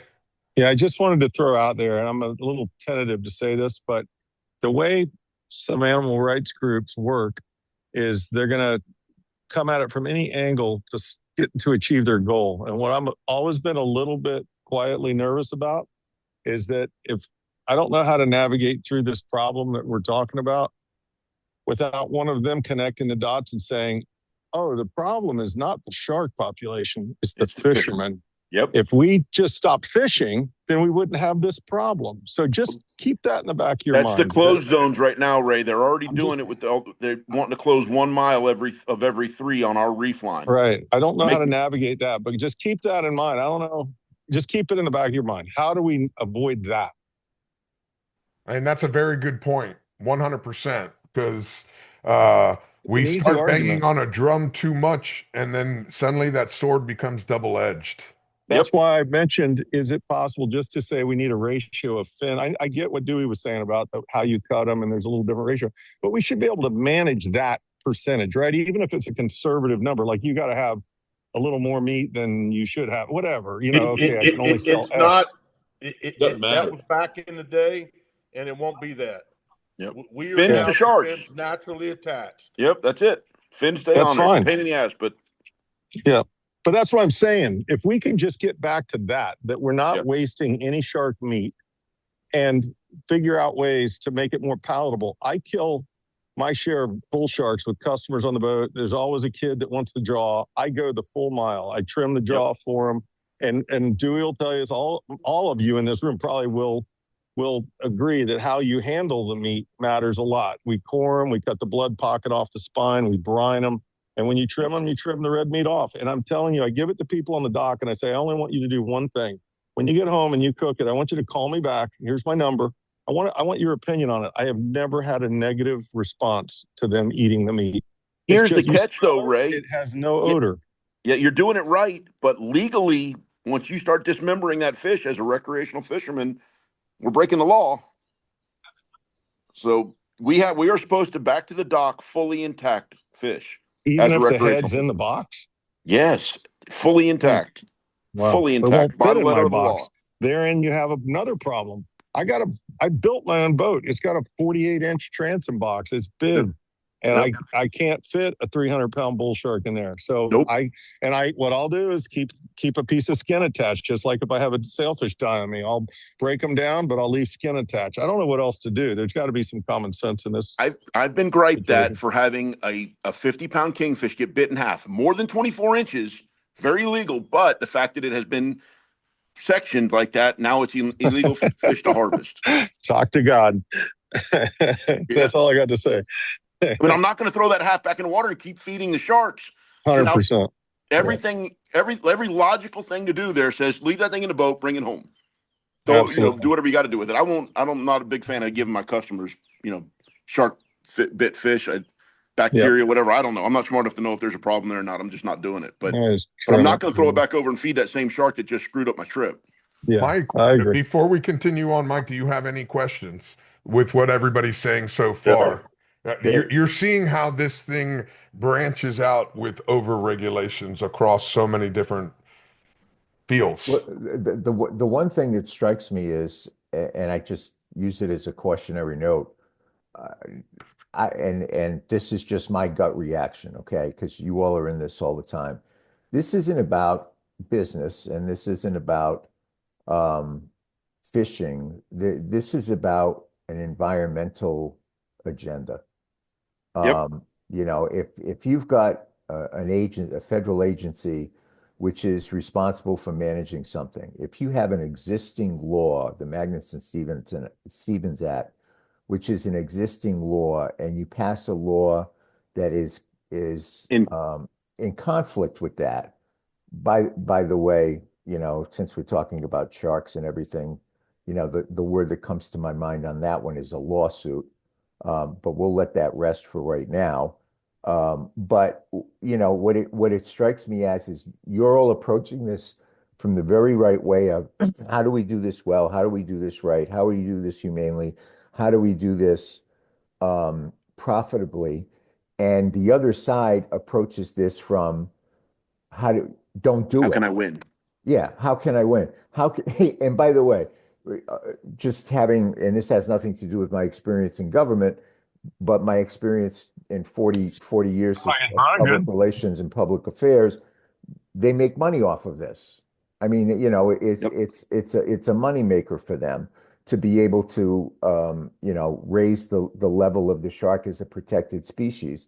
And it shouldn't be. And so one of the things I just would be great, and anytime you're making an argument, at least I have found in making an argument to elected officials especially, is anything that is data-driven or personal-driven. Anything that is research that has been done, data that is available, that shows, for example, how this has not stopped the use of shark fins around the world, and all it has done is really made it more profitable for those that are doing it outside the United States. The data that shows, and I think it was Jack that was talking about it, about the tuna, the amount of money lost in terms of potential revenue for what you were catching, potential bookings for what you were doing, and also all of your gear. I mean, I would imagine, we haven't talked about that, but I would imagine that the sharks do a lot of damage and stuff to your gear, which is also not the cheapest thing in the world. So those kind of data points I think are good. And you all are talking about the personal experience of it. Elected officials need to hear that as well. But I just think the thing to remember is all of the logic in the world, you're arguing against an entity that has this philosophical bent to it that says these are and it was put so beautifully in the beginning. These are things people should look at, not touch. And that's what aquariums are for. Yep. It's not what the ocean is for. Listen to that logical, calm, non-emotional argument. God, I wish I could do that. Marcus, you wanted It's my to add blood something? pressure pill. I took extra blood pressure pills this morning. That's how I was able to do that. What's your 'Cause script, brother? I need it. wound up. The Italian in me gets wound up. Yeah, I mean, I just want to be clear about something because I don't want any inaccuracies in this conversation to be the part that stands out. Because as it turns out, I agree with you guys on, probably upwards of 80% of the stuff you're saying. But I want to be clear, the shark fin sale ban is not inconsistent with Magnuson-Stevens. As one of the people that looks at these things a lot, the Magnuson-Stevens, when it comes to the concept of maximum sustainable yield, that's with respect to the stock. Exactly. Yep. That It's was the point I was trying to make. And that's why I'm saying it. Now I understand that the sharks, the sandbars and the duskies were considered being overfished. I think poor science. But now that they are, well, we're not going to have you're doing, I get, you said you're doing my understanding a few years ago that the sandbars had a 70-year moratorium, but I hear that you're now doing a new stock assessment. When that stock assessment comes back, and it should come back saying they're plentiful, now we will be in conflict with Magdalene Stevenson if it's a closed fishery.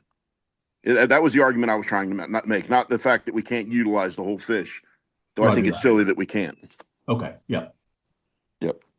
But And I that agree. argument was made, though. You are correct. That argument was made, and it's a great argument. It just wasn't accurate to the Magnuson-Stevenson Act. Yeah. Dewey, Mike brought up something about tackle. And while all of us are recreational fishermen where we have 3 or 4, maybe even up to 10 lines in the water, you can sometimes have a few thousand hooks and lines in the water. What kind of tackle damage are you experiencing on the commercial side? Well, I would say that a majority of the 74 pelagic longline boats that got IBQ quota this year are fishing less than 1,000 hooks. I think our hook, and since you mentioned hooks, in the pelagic longline industry in 2012, we were fishing like 10 million hooks, and I would suspect that in 2025 we fished around 3 million hooks as our fleet has drastically decreased. For the pelagic longline industry, uh, it's about using a 300-pound test mono, and we use some of the weakest hooks, circle hooks that we have in the Gulf of Mexico to reduce interactions with bluefin tuna. And in the Atlantic, it's to reduce pilot whale interactions. But the hooks we have now are you can look at them and they bend out. Uh, but for hook, and so as we developed and been made to use the circle hooks, you have more bite offs with a shark because he gets caught in the corner of the lip. They turn and it don't take nothing to bite the 300 mono. So, we can't fish, nor do we want to, up on the 100 fathom and got to be more thinking and on our gear faster because of the sharks. So, but our sharks, if there's interactions, our sharks are living because they only got a little piercing. Hell, everybody's got piercings. I don't, but I mean, just in different places. And so the shark is only in the corner of the mouth. We also did in 2015 or something. I did some work with University of Maine, James Solokowski, on hook timers and the species of dusky shark. And so we set our long line gear, mimic everything we did long lining, and we caught duskies and put timers on them. And it was like, that they had mortality. I forgot what it was, 25, 30%. And we were able to show out of 50 implants between two different fishermen that it was like 5% mortality because Yeah. we catch other sharks that got multiple hooks in their mouth. The same with some people catch bluefin tuna with multiple hooks in their mouth if they're general category fishing or, recreational fishing or something like that. So we knew that was happening. So for us, it's bite offs, which costs us money. But these sharks, when it comes to like big eye tuna or something, they know the fat fish. Yeah. They will go nibble on the by the anal fins or whatever. They'll nibble on something scarred up, but if it's a good fish, they'll eat the hell out of it. So you'll get nothing back but like behind the gills or something like that. The So highest quality. yeah, we've had to move and change our methodology of fishing because we're not nonprofits. We can't work for free. We got to Yep. produce a catch just like other folks do to get a paycheck. So that's kind of how we've pivoted, but we still get our feelings hurt. I wanted to touch on that, what you just said, Dewey, because again, when I'm looking at this whole argument and presenting it, I think the blowing smoke is not necessarily a bad, when you come to an argument, it's important to present both sides and everything like that. Our longline fleet has had to completely change how they fish. They're doing the deep set now. They're setting big weights on their gear. They're setting out deep in deeper water. They're doing all these different things. And what it's done is it's drastically decreased their encounters with sharks. It's drastically decreased their encounters with turtles. It's drastically decreased their encounters with marine mammals. All right. So they've, by this shark ban, this fishery has sort of become a cleaner and more sustainable fishery. And again, it's kind of a weird, slippery slope to dodge because you don't want to, go shouting that from the rooftops, and they might make you do that. But the point being is that you can take good from this issue. You know what I mean? It sucks and it's awful, but you can, when you come to these people who you have to talk to, who you have to get past, you can tell them the successes of what this has done, and as an argument to giving us something back on the same token, I think. You know what I mean? Does does that make sense to you guys? Is that The only thing about that, Jack, the pelagic longline industry did not change because of the shark fin ban. We would never pelagic Sure. longline and catch sharks at the same time. I mean, harvest sharks at the same time. That was more bottom longline. No, they've had to adapt to the sharks. Yeah, but also the reason why is because some people tried some different things and were more but the interactions with pilot whales or things had drastically decreased because of fishermen's behavior, but it wasn't tied exactly at all to the shark fin ban. But Well, my point it's a was just that positive thing. it's tied to the fact Positive. that the sharks eat everything they have if they Yeah. do it the way they used to do it. You know what I mean? I mean, I can Right. remember when I started with Gordy, man. I mean, I didn't longline for very long, but I just remember a couple days our gear drifted in there to the 100, and there Yeah. was a dusky on every damn hook, and that dusky had usually depredated up. hammerhead Yeah. or a blue shark to get onto that hook. It wasn't that the dusky ate the bait, it was that the dusky ate the shark because the dusky was a bigger shark, so he ate the shark that was already on the hook. And that was how we would have it was all live release, like you said. It was all circle hooks, and you'd see that. I called him I had a funny name for him because you get the dusky up there and that hammerhead head would be on his face and he'd look like just this freaking creature from the Black Lagoon. You know what I mean? Because anyway, but that was, I just remember, and that was 15 years ago. I mean, it's been a long time since those guys could set anywhere close to the 100. Hey guys, I I hate to be a party pooper, but I got to go to work here. But I would love to leave with this, and it's negative, and I'm sorry, but the next time they give something back will be the first time I've witnessed the science community or regulation giving us anything back. So careful with good smoke, because it just doesn't happen. Thank And you I'm for your so hopeful that they do. With the thank you shark for your deal. time today, Art. Yep, sorry to have to ditch you guys. That's Nope. right. Good luck. Thanks, What we're Art. doing Appreciate here, I'm your very time. helpful, and I am not upset with anybody here. I don't dislike anybody here. I just dislike where we are in the fishery. Good luck, gents. Thanks, Art. Thanks, Art. And Fly, I'm heading offshore right now. All right, Ray. I'll let Need you me for bounce. anything? Okay. See you later. Thank you, guys. Take care, Thank you Ray. for Thank you everybody's very much. time. Appreciate everybody's involvement. So let me ask this as we're an hour and 40 some minutes into it. Where do we go here, Mike? We have limited funds. We have a voice of knowledge here, not only with this webinar. We've had people's personal experience. We don't have money to go lobby Congress to right a wrong that was driven. Where do we go, or what can we do? I one don't have 5 or 10 years of massaging, Right. and I'm aging out. I'm advocacy, giving back to the fisheries and stuff. I just know this is a wrong that needs to be righted if it's possible.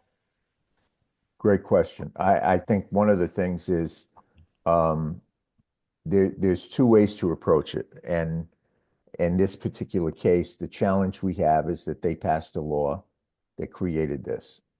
And so it is easy to sit in a discussion or online and say, well, we need to pass a law to repeal that or, pass a different law. And the truth is, I don't know if you remember back in grade school when they, how a bill becomes a law and they had the little guy, the bill.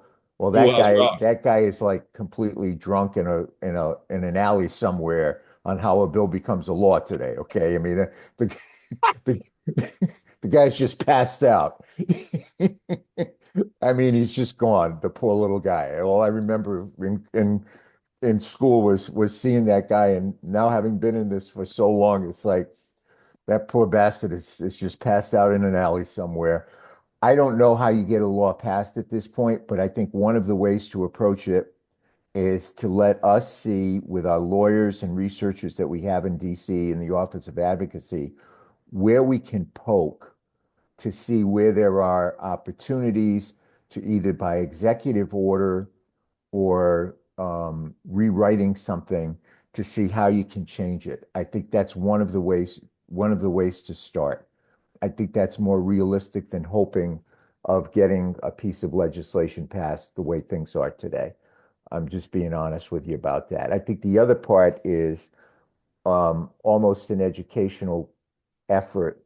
And it doesn't have to, and to your point, Dewey, it doesn't have to, cost money.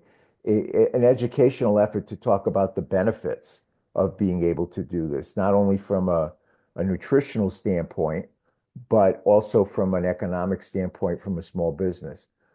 The other thing, and I could put all this together in writing for you guys, and I'm more than happy to do that. The other thing that strikes me is that the data points I think are very important in terms of how this has changed the field of the fishing industry and not done what it was supposed to do. I think that's another point of it. And I wrote in a couple of more things. Oh, and again, to me, just from a communication standpoint, there's an overarching message. And I think the overarching message, whether it's commercial or recreational, whether it's in the Gulf of America or the coast off Florida or up in New England or out in Alaska, the ocean is a farm. I mean, it is not, and I should keep going back to it because it is so simple, people will understand. It's not an aquarium. And I think the other part of it is getting to, we talked about it in the beginning, not much after, and I understand why, the whole safety issue, especially as summer is coming up, that, the reason there are so many shark sightings and so many, shark attacks that may happen, um, is because there are so many sharks, because there's no natural order that prevented that from happening before. So there's several different messagings, but I think that the important thing is to find ways to poke holes into it or through executive order, because I do know the administration, the Trump administration, they put out an executive order fairly early on in the administration about bringing back American fisheries. And I know from our standpoint at the Office of Advocacy, we're seeing it, what we're talking about here today. We're seeing it with the shrimp industry.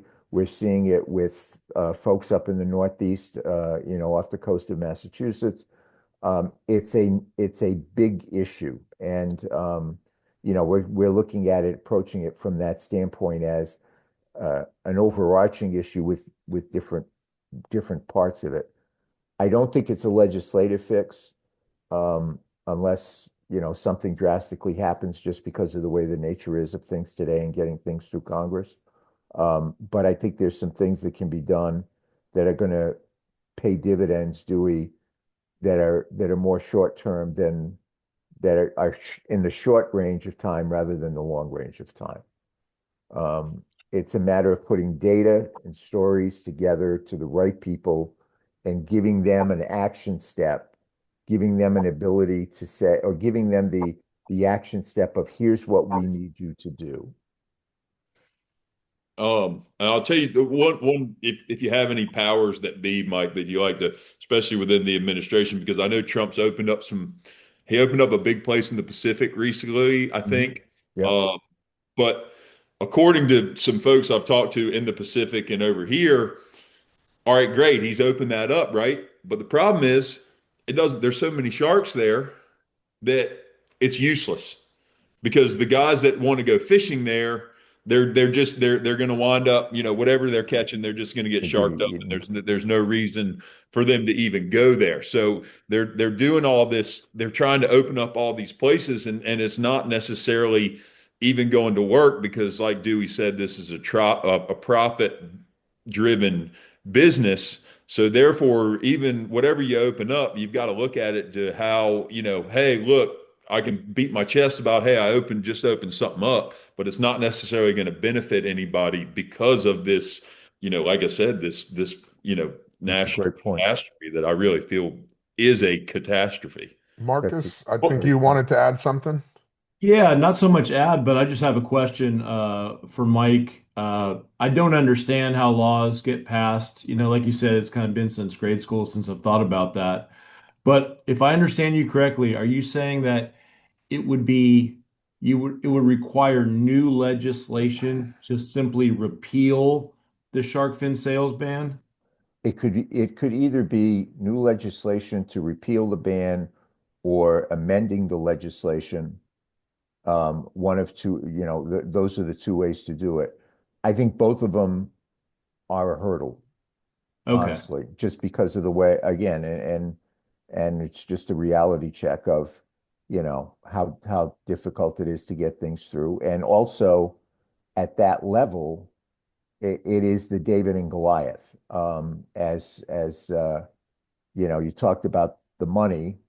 The NGO that Fly was talking about, is a well-funded, environmental group, and they've got deep pockets, and they've got celebrity types that are supporting them, and so it would literally be the David and Goliath, and I think it would be. It's nice to talk about. It's something to worth exploring. But I think if we're looking for, to Dewey's point, meaningful change quicker than later, it's got to be through administrative executive order change in policy or regulation. Okay. I mean, I was so hopeful that if we could demonstrate that the shark fin sale ban is in opposition to restoring America's seafood competitiveness, then that just seems to make a lot of sense. Well, if that's keeping American seafood from being competitive, let's get that out of the way. Right. But I appreciate your honesty, and I get it. I imagine that would be an extremely high hurdle to try to pass. What you just said, I think is very valuable, Marcus, is very valuable communication. That should be a center and a part of communication, which is making American seafood competitiveness. It helps both in terms of affordability, it helps in terms of business, it helps in terms of there's the guardrails are there when Congress doesn't interfere to make sure it's done correctly by the people that know the industry, not by people that have other means or other reasons they're doing it. I'm just negative on a legislative fix at this point. When you look at it, we've come a full circle. The fishermen, the management, NOAA, National Marine Fisheries Service, academia, have come a full circle since we've implemented FMPs for sharks. And when Congress put that fin ban in effect, it just killed it. And if it changed, and we can go export it to other countries, but them other countries, they're gonna be able to land sharks with the fins naturally attached. They're gonna be able to keep fishing or doing that. The U.S., I mean, we're not, and it does have so much of effect on from eating protein to if I'm going to take a trip to book a hotel room to go charter fishing, recreational fishing. I mean, it's a full circle. But it's like go ask Cory Booker, hey, what did you want out of this? Not what you got, but what did you want out of this? Most times you go pass a bill, advocate for it. You want to do something, what is it? But I'm past that point. I'm for looking at what your discussion is, the best we can all put here with Fly's leadership and everyone here, what we can put to advocate for and go forward. And as Marcus said about the seafood competitiveness, and at the end of the day, that's all we can do and see where it goes. I mean, I believe that we got the full circle of the right reasons for all this stuff. Simply reversing the shark fin ban to naturally attach, everybody and his brother's not going shark fishing. You have limited entry.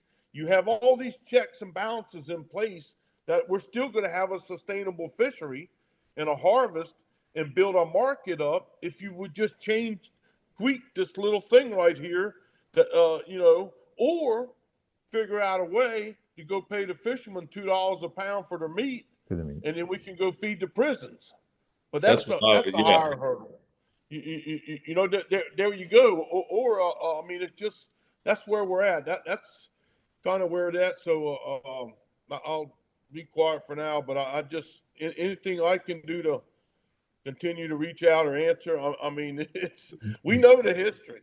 Dewey, it's not just the prisons. I know I host a tournament in Westport, Washington on the West Coast. We're catching albacore, getting them canned, and we're giving them to the military members because they're not making enough money to buy their own protein. They have families at home. So these sharks could again, you can eat them. Now, going back to NOAA, not that I want to pile on them, but why not? Let's pile on them. I apologize for the leaf blower outside. NOAA at one point tried to put recipes for sharks on their website, and it lasted for 7 days before they took it off. And people complained so much, and it came from the higher ups. 100%.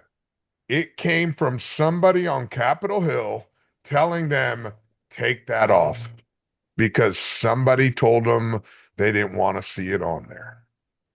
I actually thought it was less than 7 days. I thought it was like 2 days, honestly. Okay. This was not that long ago. This was during the summer of the shark when NOAA was going to spend the whole summer doing social media campaigns to tell people about how well managed our shark fisheries were. And they put those recipes up and they almost immediately came down. And like Fly said, that wasn't the fault of the folks at NOAA Fisheries. They were told from several pay grades higher than that, take those down. We're getting too much, pushback. When did that happen? I can find it out. I want to say it was 2023. Okay. Yeah, I don't think it's but 3 or 4 years ago. Yeah, It's it not. really It wasn't long at all. But again, I would say we're talking amongst ourselves at a table, but we're doing a podcast. So I really don't care. I'm going to say this anyway. The people that were driving that agenda back in 23 are different than the people that are driving the agenda now, above those people at NOAA. And so it is worth taking another shot at something like that because the people above them at NOAA have a different attitude on this. The I other agree one, with that. the other one I would say is, God forgive me, don't get me fired for saying this. The other one I'll is hire you, Mike. I'll hire you.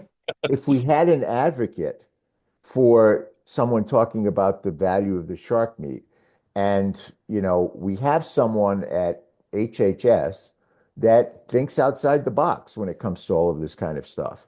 So I think that's another thing, another area maybe we haven't thought of to look at and say out of HHS, Health and Human Services, and the secretary's office there, is there an advocate there for talking about the value and the quality or the protein of shark meat in terms of nutritional value and things like that?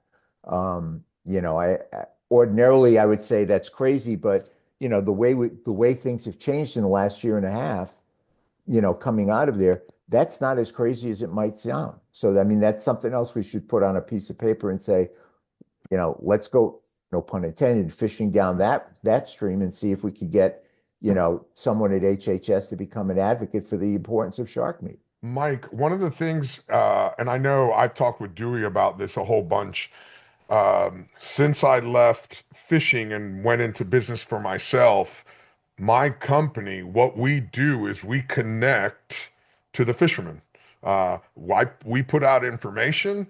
Before COVID, I was working with South Atlantic Council. They had a new amendment and they reached out to me. Hey, how do we get this information out to the fishermen? And that's what we do. That's my company. We're a marketing and promotion company, and we help get this kind of information out there. This is something, if we had somebody at HHS that wants to talk about it, we can get it out to the people. I know, and I don't know who it was. It might have been Jack or somebody I spoke with. It might have even been you, Mike. I'm not sure where. Listen, if we need signatures, first of all, you can never put this on change.org because they would take us off in a heartbeat.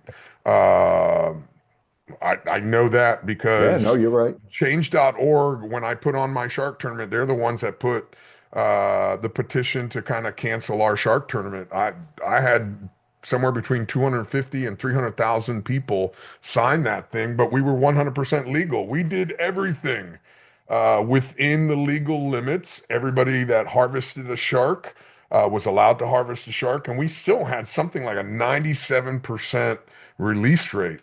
And so we can't go that route, but I have the technology that we could use, and I know there's plenty of recreational fishermen up and down both East and Gulf Coast that would sign off on this and say, listen, this is affecting us. And I'm happy to help if you can help us put in touch with the right people to have the conversations and get the word out. I have no problem with that. Good. That's I that's um that's I important. call about once a summer. I like to call Guy Dubeck at the he's what head of HMS, I think, right, Dewey at NOAA. He's a staffer there. Yeah, staffer there, but I like to call him when I'm down in the dumps and the sharks have been kicking my ass and I just need to yell at someone. And I never yell. I try and stay calm, but I do enjoy calling him just to say, hey, just so you know, this still sucks. But he's especially the last couple years, he sits there and tells me, at least on a closed circuit on the telephone, hey, we fucked up. You know what I mean? So, I mean, I don't know if subpoenas are in order or this or that or whatever, but he's aware. And I'll say, and this too, I mean, man, when I did my spiel with Congress at the House subcommittee, I probably got more questions. There was something about a vulture and a couple other different sort of environmental issues. And I probably fielded more questions, maybe double than any of the other issues from the various representatives.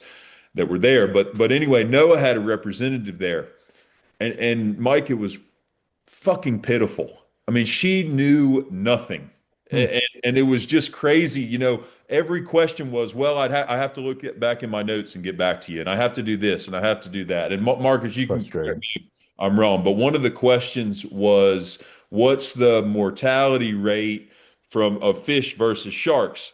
And I'm no scientist, but I would assume that because a shark gives birth to live young and they're fairly good size, they don't give his birth to as many, but I would assume that they have a lower mortality rate than regular fish do because they come out with teeth and they're ready to freaking rock and roll. You know what I mean? Like Hmm. that was just a question that stood out to me that she couldn't answer that question among other questions. And it was so, I mean, I'm sure you could find it on C-SPAN somewhere, but I was texting my congressman that I was working on going, who is this person that they've put up there? And the answer to every question, and they were great questions asked by both sides of the aisle. They were fantastic questions, and I don't think she gave an answer to any of Great them. answer. It was always, I'd have to look back. I have to get back to you on that. I have to do this. I have to do that. And I'm so insulted because here I am. That particular day I came up, it was a tournament. I'm the captain. I'm entered in the tournament. I had to let my mate run the boat for the tournament, drive up to DC after fishing the day before. I drove up to DC that night, paid $800 my own money to stay the night, burn the gas and everything like that. And I show up and there's this scientist there that can't even answer a fucking question. Yeah, You know that's what I mean? And aggravating. I was so excited and so proud to represent my industry for this. And I'm sitting here, missing the tournament, going, God, what's going on? I have people that are paying a lot of money to fish my boat in this tournament, and I can't be there. And it was all worth it. But but Guy Dubec and some of those others, they're aware of the problem. They're aware that it's an issue, and I think that maybe they would admit it. And if you had someone like that on our side, you know what I mean? I mean, I think maybe that would be helpful. But I've just never. I was just shocked at the incompetency of what went down at that meeting on the side of the person that whoever was against my bill brought along to answer the question. And that particular bill, the Shark Act, passed fairly overwhelmingly bipartisan. So I mean, it was a good thing, but it's not the answer. It's not going to do. Hey, the person that was there speaking was head of delegation for ICAT, Kelly Chris. She should have never been there speaking. There was a scheduling conflict, and she was put in that seat. The handlers are not going to put anybody in that seat uh, down there like head of HMS or anybody like that. So Kelly is not a. I know her from the past administration and as head of delegation for ICAT. She is not the shark person or anything. She got put there, so that's why her answers was as normal as it speak. And it also leads up to Congress not demanding accountability of somebody there to answer the question. It'd be like putting you in charge of the rocket scientists to come ask questions. I don't know nothing about no rocket scientists, but I mean that's also Congress's fault for not saying put somebody competent to answer my question. They chose not to. Just giving you a background. All right, we've been here. I asked you guys for 2 hours, and I was okay with going a little bit over. I have no issues continuing, but I do want to give everybody an opportunity to wrap up, add anything that they feel that we missed. I don't know if anybody has anything. Yeah, I just, man, I keep looking at this and I've said a lot, but I really think this is an issue. We're a couple fishermen here, and there's so many people removed from the issue we're facing that are actually affected by it and they don't realize it. And I think that the fact that I believe this issue has international ramifications. There's certainly national ramifications in our fishing. Mike, for example, if you're in DC and you go out to a sushi restaurant, 20 years ago, you used to get probably beautiful big eye tuna that came right from my marina or somewhere else, and it's probably imported now. You know what I mean? At certain times of year, or it's come off a long line and it's been in the cooler for 20 days before it gets to your table. And that's all over the East Coast, Las Vegas, all these major markets. So it's not just sharks industries that are suffering. It's commercial industries. It's all these great types of fish that everybody loves to eat that we're not able to provide anymore. And not to mention what the international ramifications of non-sustainable fisheries being involved here. So I just think that's for people that don't really understand what's going on and think that it doesn't really affect me. Man, maybe you're a guy in Kansas City and you're getting a gas piece of tuna from Indonesia where it used to be you might not have been. So we gotta I really just think it's very important and it's very big, more so than people believe, especially at Congress, who has a shit ton going on right now. And I get that, but I just think the health and wealth of our ocean is one of our strengths as a nation, and I just hope that we can figure out Absolutely. a way to continue that and bring it back up to prominence. Yeah, Dewey? I'll piggyback off what Jack said. I know our discussion here is with sharks, and I'm very in tune to speaking to that as others are. But we domestically, uh, I mean, do we want a commercial industry left of what we're doing? Particularly, we got 74 longline boats left from Maine to Texas. We under harvest our swordfish by probably 2 million pounds. Canada imports into our country more than we harvest. So the seafood effect is particularly what I know of in my experiences is these other countries don't have the Magnuson-Stevens Act, the Endangered Species Act, the Marine Mammal Protection Act, the Moratorium Protection Act. So they don't have that, but we give them our marketplace. Are we friggin' crazy? That's something. I mean, all you have to do is look at the numbers and the trajectory that HMS or other council or other things put out, particularly to our commercial species, and look at the trajectory. It's going down, and so either we're gonna, I don't really say prop up, or we're gonna say, hey, we got to have these industries, you know, or else we're going to be continually imported in. But I'm available. I've been in this stuff for too long, 30 some years. I got it in the 90s. A lot of times I should have been fishing. Instead, I went to a meeting. I know the full circle how it works. Uh, and, I just looking to help out, but I don't have time for smoke. So I'm not sitting. If you got somebody that wants to hear it, respectively and cordial, I'll be more than glad to take time and go wherever for to keep the fight going on. And I appreciate Fly and Marcus and Jack and the other guys that were on here because I've known these guys for we've crossed paths 25 years ago. So it's like, wait, here we are now. You got the right folks. But anything I can do to help out, just reach out to me or Fly or whatever we got to do, and I'm available. And I can be up there to whoever needs to talk to or present it or something like that. I'm more than willing to help out, and I appreciate your time. Okay. Marcus? Yeah, just want to echo what the boys have said. Fly, thank you for inviting me. And, Dewey and Jack, guys like you, I mean, you have full-time jobs on the water, and yet here you are doing what's essentially like a second full-time job, having to fight for your industry. So I just want to acknowledge that and thank you all for the time you put in.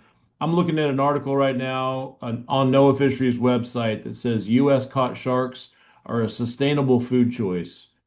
Hell yeah, they are. I mean, why isn't that a message that's being trumpeted instead of like a little whisper in the dark corner of the internet somewhere? So let's get back to reminding folks that, hey, we've actually done a really great job of managing these sharks, and it's been with the help of fishermen. Like Dewey said, he was part of that initial process in 1994. That's the beginning of when these fish were managed. So let's celebrate that a little bit and let's have real conversations and make decisions that are based on the science with the fishermen and not from Congress.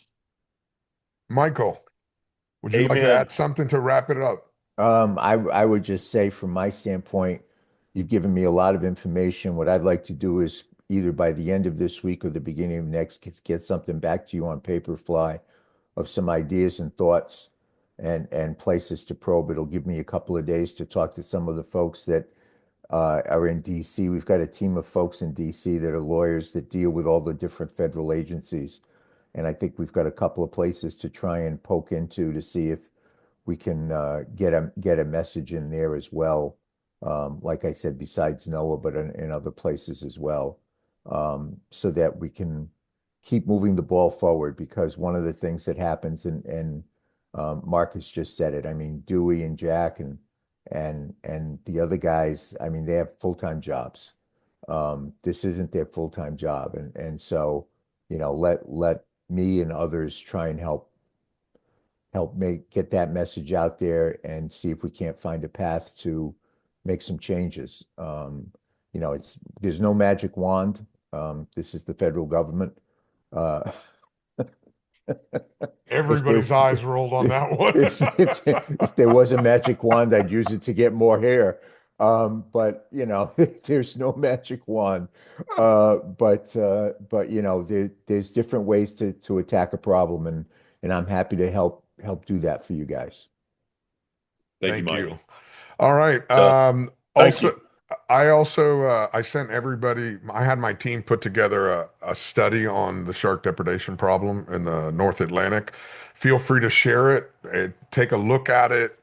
Give me your thoughts. It's something we've been working on.